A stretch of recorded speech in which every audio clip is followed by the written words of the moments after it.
Drugs and alcohol, especially alcoholism, affects not only the person who becomes addicted to it, but it affects everyone around them. It has lasting effects on society. Just having effect on the people around you will go on to affect them for the rest of their lives. I wanted to tell you guys something today, and this is not something I've shared with anyone. My mother and father had me when they were very young. My mother was 17 when she had me, and my father was barely over the age of 20. And this was in 1980.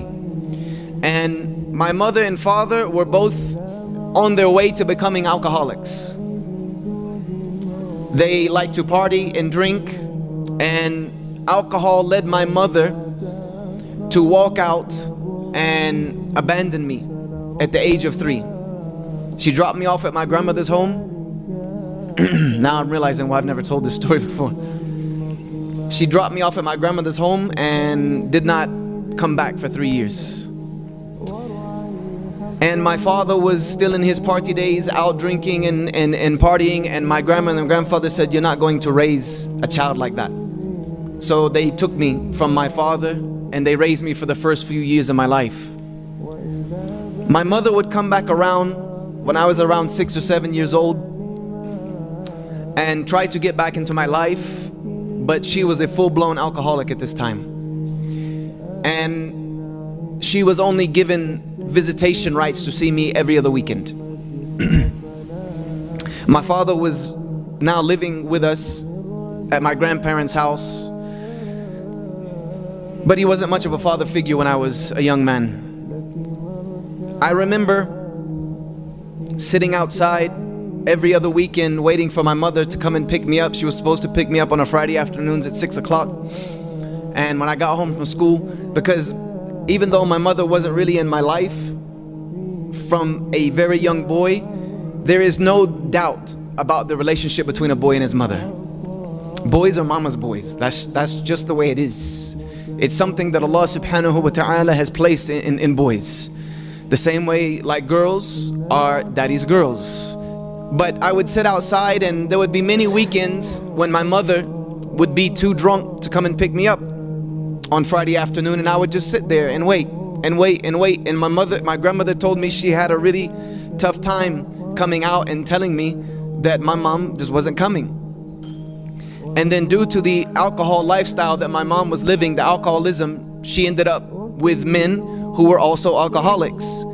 And 2 of those men that she ended up having extensive relationships with were extremely abusive. I'm talking about not verbally abusive and kind of physically abusive, slapping her around. No, I'm talking about putting her in the hospital abusive. So even on the weekends when she would come and pick me up, and I had a younger brother as well that my mother had while she was gone for those few years of my life. So he's about 5 years younger than me. When I was around 10, 11, 12, 13 years old, I would go to my mother's house, and a lot of times, a lot of my memories of my childhood with my mother were me trying to protect my younger brother from seeing our mother get her, you know what, beat for the entire 72 hours that I spent with her. And sometimes having to watch her go to the hospital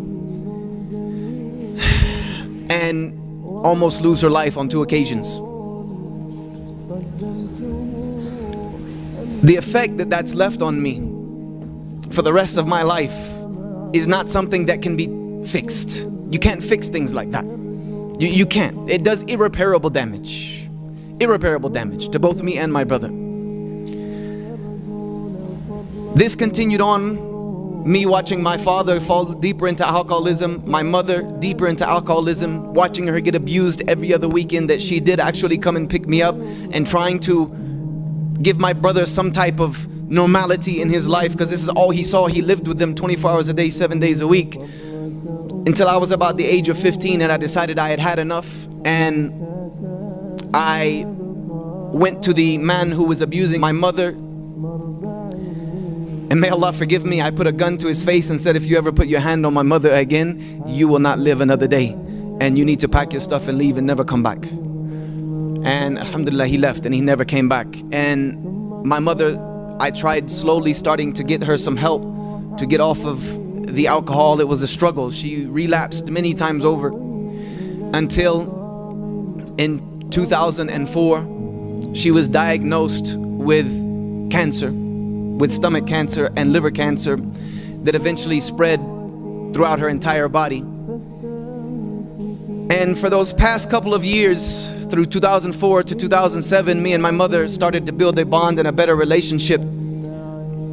And I started to feel like I actually had a mother again, because she would call me every single day, asking me how I was, if I was eating okay. She would call me even though she knew I was a Muslim and I was doing my best to give her da'wah. She would still call me on holidays like Christmas, and she would say, I know you don't practice it, but I'm your mother and I can call you any day I want. And that's just reality. It's my mom, and I'm always gonna answer the phone. And then finally she entered into terminal illness with cancer. And I was at this time living in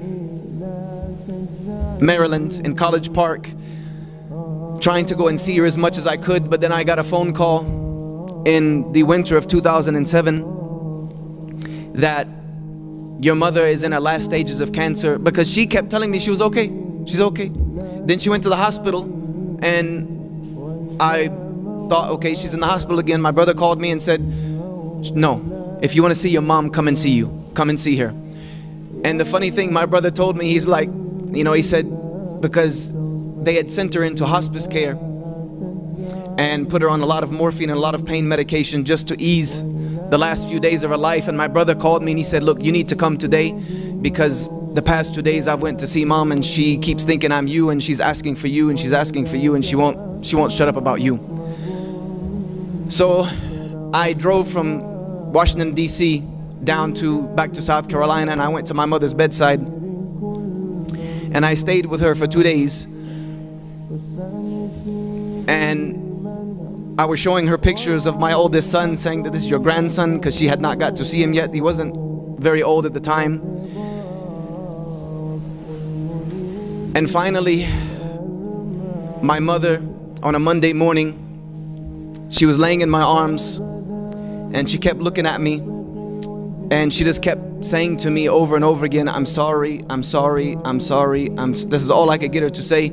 And I kept trying to tell her, it's okay, I forgive you, it's done, it's past. And the very last words my mother ever said to me when she died in my arms on a Monday afternoon in 2007 was that she was sorry for the damage she had done to me in my life. And I lost my mother at the age of 44. At the age of 44 in 2007, alcoholism destroyed my mother's life and eventually gave her cancer that would kill her.